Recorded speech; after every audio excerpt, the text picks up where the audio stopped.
Disclaimer. This video's information is being provided for informational, educational, and general interest purposes only. The information in this video is not intended to shock, enrage, or otherwise provoke the viewer. The sole purpose of this video was to raise awareness of true crime-related events. Copyright disclaimer: under Section 107 of the Copyright Act 1976, allowance is made for fair use for purposes such as criticism, comment, news reporting, scholarship, and research.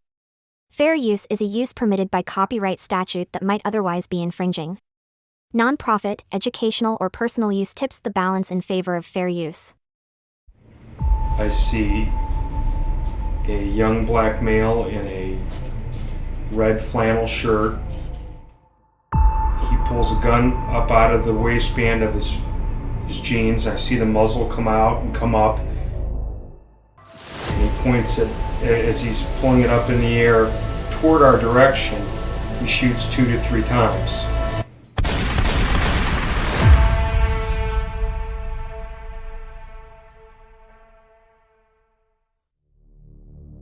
On August 20th, 2012, just before 2:30 a.m., police were notified of reports that a major altercation had broken out at the Sur nightclub, which was located just south of Harvard on Lee Road near Judson Drive.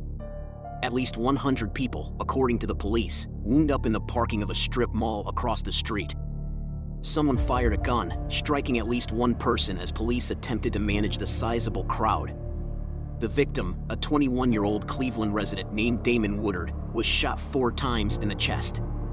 On the way to MetroHealth Medical Center, he passed away. The suspect made an attempt to leave the scene after firing the shots. The suspect refused to stop when officers ordered him to, and they continued to pursue him. Twice during the chase, the suspect reached into his waistband, turned to face the officer, and pulled out a gun. The man was taken into custody by the officers, who also found a handgun there. The cop twice fired his service weapon while pursuing the suspect. The officer discharged his service weapon, but missed the suspect. Anthony Connor, 27 years old at the time, is being held by police in relation to this incident.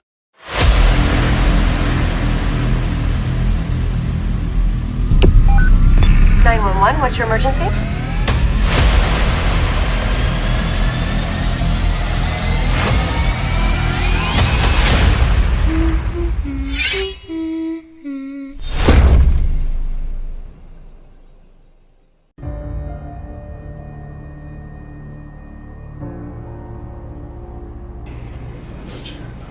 How are you? Hey, how you doing? Good, nice seeing you. Likewise. Yeah, we're on the record. Good to see you. So I can stand. No, I'm gonna grab a chair. All right. I am Detective Diaz. If we could just go around the room and introduce ourselves. Officer Nick Przybylski, badge 1185. Okay. Pat D'Angelo, attorney for CPPA. Steve Kindness, CPPA. Sergeant Dan Ross, Internal Affairs. Run 10, Cleveland Homicide. Okay, officer, you've been advised of your guarantee rights. What we're going to do is just ask for you to give us an accurate account of what occurred on Monday, August 20th at 4149 Lee Road. Let's just start with who you were working with, what car you were working, and how were you dressed? I was in full uniform, the uniform of the day, with all the city-issued equipment on. I was working car 4 Adam 34 with Officer Katrina Ruma, badge 842. Okay. What happened that day? What got you to that area? We were already at about 153rd and Harvard answering a call. We were finishing up when we heard 4 Barney 38, Curtis and Jackson call out that they were at Lee and Lotus with a large bar crowd. Okay. About a minute or two later, they called out that the crowd was getting unruly, and they asked for cars for assistance. Okay. We responded, and we weren't that far away, so we were the first car to arrive. Which bar was it? Do you know? Do you recall? The Syrah House. Okay, go ahead. We came up Judson. We made a right-hand turn onto Lee, and as soon as we got onto Lee, we stopped. We had our overhead lights on because the street was just full. It was full of cars, it was full of people, it was chaos. Okay. So we had our lights on, and then my partner, she flipped over to the siren because we figured maybe if people couldn't hear each other arguing, maybe they would move on, at least move out of the street to go argue somewhere else. Okay. So the crowd slowly started to dissipate. Quite a few of the people were going off toward my left, toward a parking lot of like a strip mall across the street from Dunkin' Donuts. So I'm watching the people as they walk over to the parking lot.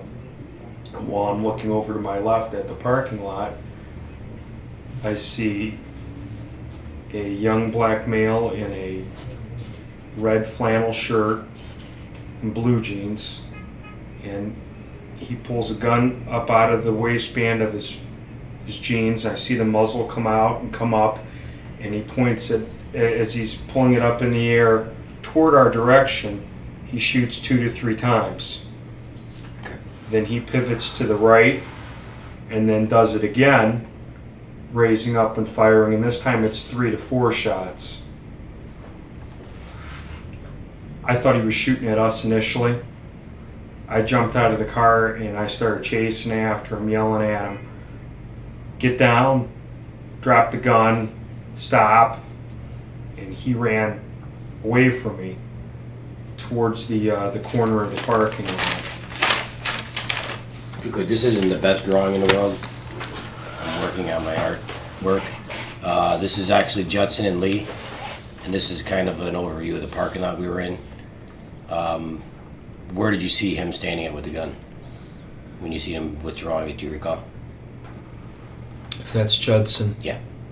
And this is the driveway leading up to. he was standing over in this area of the apron, the driveway apron. About how far away are you? Well, if this is Lee, and that's Judson, I would have been like there. Okay. So you can see him from the street to, he's right inside the parking lot. And that's when you start, when he starts to run away, do you know which direction he takes? Is he along this side of the cars or this side? Along this side. Okay. All right, go ahead. We run over to the corner of the parking lot. He dips down between cars as I'm running towards him, yelling at him.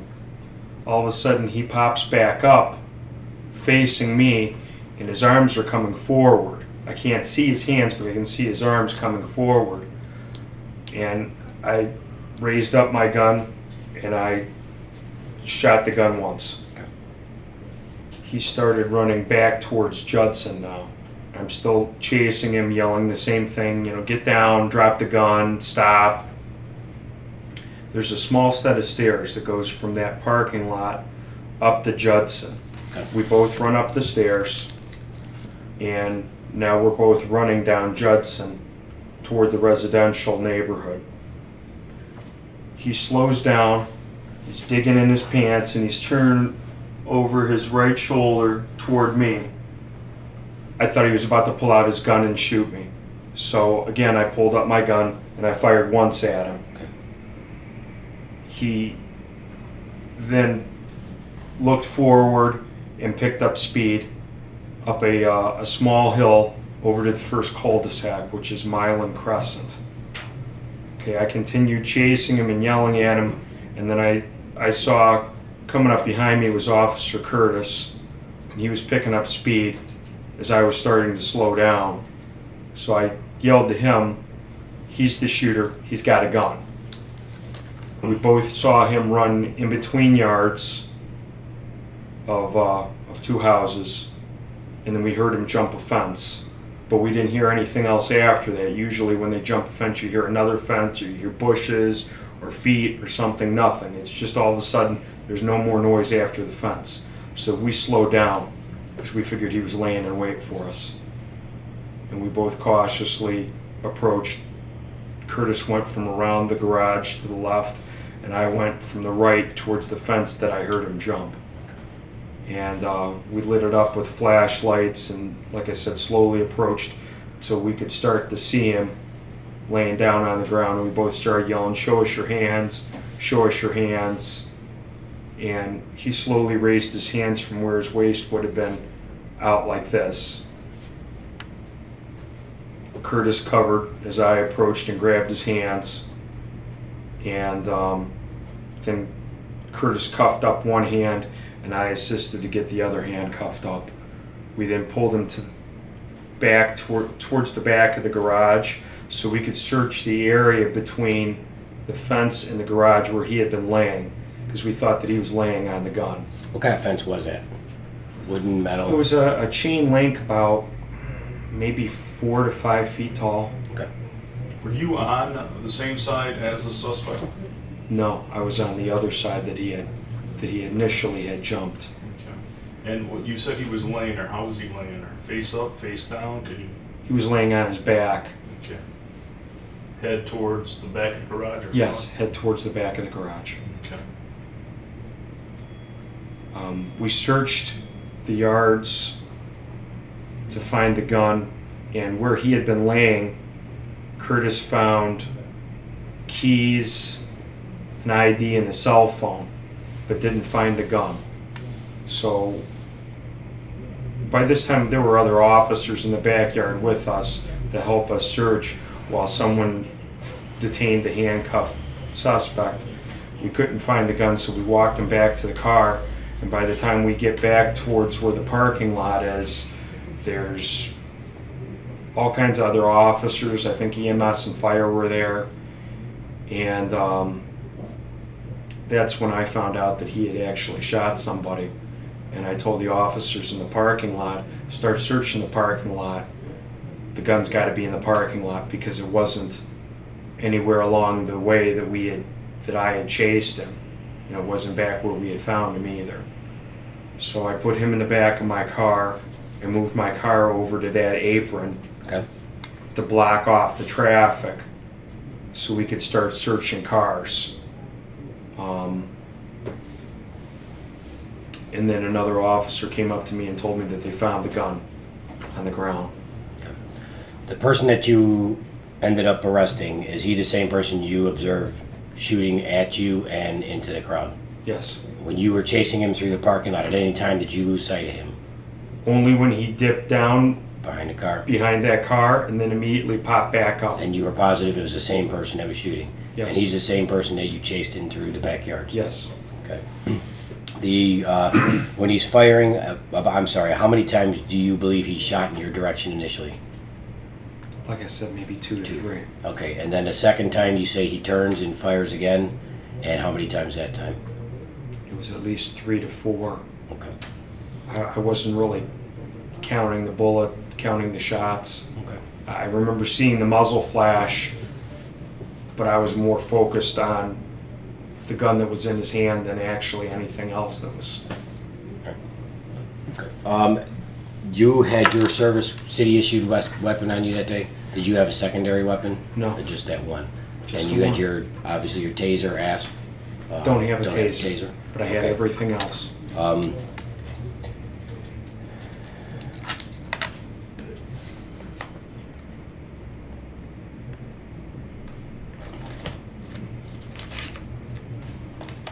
What was the lighting conditions like that night? Do you recall? The area of Lee and Judson is a commercial area, so it's pretty well lit. Okay. Especially in the parking lot there? Yeah. Once you get over to you start getting over to that residential area on Judson, back towards the cul-de-sacs and everything, it gets darker. Okay. And throughout this incident, how many times do you fire a weapon? Twice. Twice. Okay.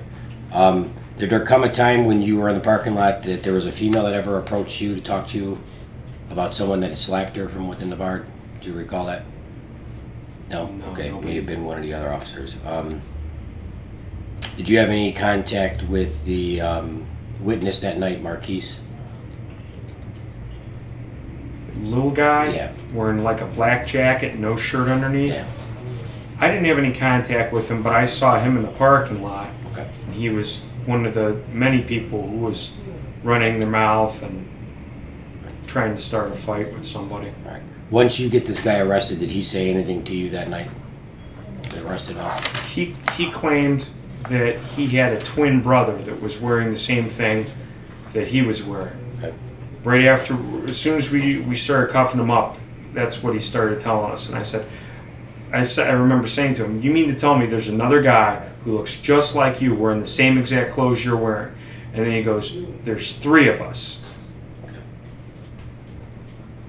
I did not see anybody else wearing a red flannel shirt there. He was the only one. And again, you are saying you never lost contact with him either throughout the parking lot. From the time he shoots that gun until you get in that backyard by the fence, that's the only time that you had lost eye contact with him. Right. Do you recall anyone else in that parking lot shooting that night? I didn't see anybody else shooting. Okay. Did you hear any other shots fired? No, but once he started shooting and I started chasing him, I got tunnel vision. All I remember is hearing my own voice yelling at him. I remember hearing my own bullets, my own gunshots, but...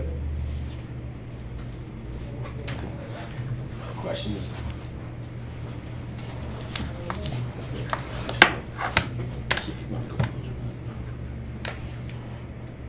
You got a couple. Okay. It's up to you if you want to ask those or not, though. Just some thoughts on it. Did you have your weapon out the entire time? As soon as I heard him shooting off his gun, I pulled mine out. Did you ever holster it back up while you were running? That you recall? No. Did you make any broadcasts? No. And did you ever see the weapon that the suspect had in the parking lot? Did you ever approach the weapon that they ended up finding? I saw it laying on the ground, Okay. but I didn't touch it. I didn't do anything to Appear it. to be the same weapon you've seen, or can you not see? Yeah. Yes. Can you describe the weapon that you saw the suspect firing? It appeared to be like a two-tone, like chrome and black, silver and black, semi-automatic. At the time when he was shooting, I couldn't tell what caliber, but How many people were out in that parking lot? easily 100, if not more. How many people would you say were between you and him when you saw him pull out the gun from his waistband the first time you saw him pull the gun out? Easily a dozen between him and me. Any of those people block your view? No. Okay. When he pulls the gun out, what happens to the crowd It starts to clear out rather quickly. around him? Yeah. Okay. When you do escort him back to your car, does anybody come up to you and make any comments about who that person may or may not be? There was a woman that came up and claimed it was her brother. And she was asking him what he had done. What'd you do now? And there was, after I got him in the car, there was a group of males that came up to the car and they were taunting and making threats to him that they were going to get him for what he had just done. And I ended up having to get out of the car and, yell at them and threaten them to get them away from the car. Did anybody come up to you and say, yeah, that's the guy that shot the deceased victim? The keys that you found on him, do you know where those keys belong to? Did you learn? Curtis took the keys and he was trying the cars that were left in the parking lot, and he found a car that the keys went to. And it was parked in the parking lot there? Yeah. Okay. During the incident, were you injured? No. I'm good, right? Had anything? Good. All right, we'd like to take a written statement at this time. We'll incorporate this as his written statement. Okay, we're just gonna, this is the Garrity thing we'll sign off on here. Just that you were advised of your Garrity. And it'll be right here.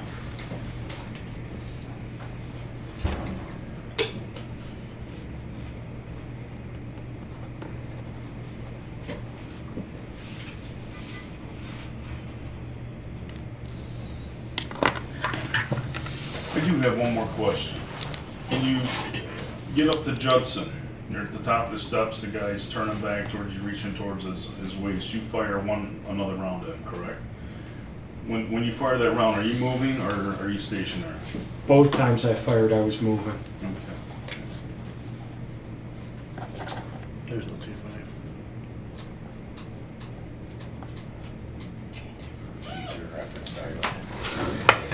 That's the prosecutor's arrest. Is it? Yeah, it is. That's what I got. Conference call. Oh, yeah. Okay. Ending time is gonna be 12:52. I got a conference call, I gotta. Okay. We'll talk to you guys. Have a good weekend. Okay, take care. 28-year-old Anthony T. Connor was convicted by a jury of killing 21-year-old Damon Woodard on August 20th, 2012. Connor, of Cleveland, was found guilty on 1 count of aggravated murder, 1 count of murder, 2 counts of felonious assault, 1 count of discharging a firearm on or near a prohibited premise, and 1 count of having weapons while under disability. The trial court imposed a sentence of 30 years to life for aggravated murder. According to court documents, Connor's convictions and sentence were upheld on direct appeal, and his request to reopen his appeal was turned down in 2014.